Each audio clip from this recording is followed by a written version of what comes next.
nasiib darraa ninka wax tilmaamaya ama wax dhaleecaynaya in horta isagu isaxaa qurux badan waxaanada reer Soomaaliya sheegana anagu dhaliisha jirto uma sheegana ay dadweyne xisbiga wadani wuu fashilmay wuxuu ku fashilmay labadii sii koowaad oo ku soo saarayay musharaxiintiisii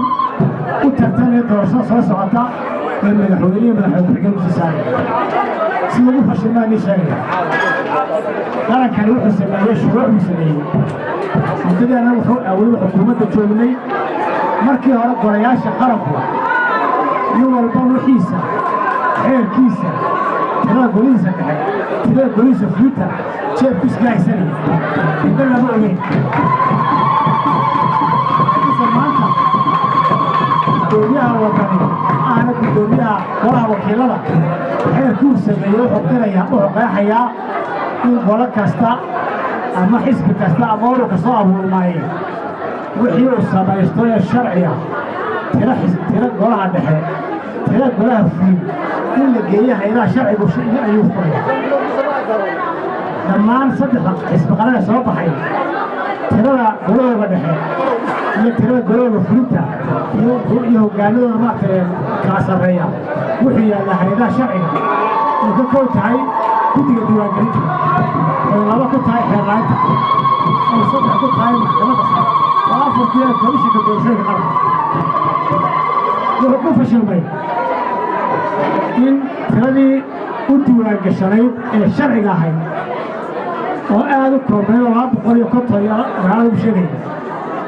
waxaa lagu maamulaa farcu asalka waddanka xisbi hadduu tiro asala u samaysto wuxuu kordhinayaa wuxuu noqonayaa wax kooban oon asalkii dhaafin waxaynu ognahay 250 inay ku dhuntareen 500 oo sharci ahayd ummaddu inay fahamto weeyaan halkuu ka qalacsanay cadaaladda ka qalociyo waxa weeyaan hore ay jirin oo sharciyaysnayn oo nidaamkii sharci loo marin ayay wax ku doorteen taasina waa keentay cadaalad darrada ninka maanta golihiisii maamuli kari waayey wuxuu qaran maamulkiisa kala sugay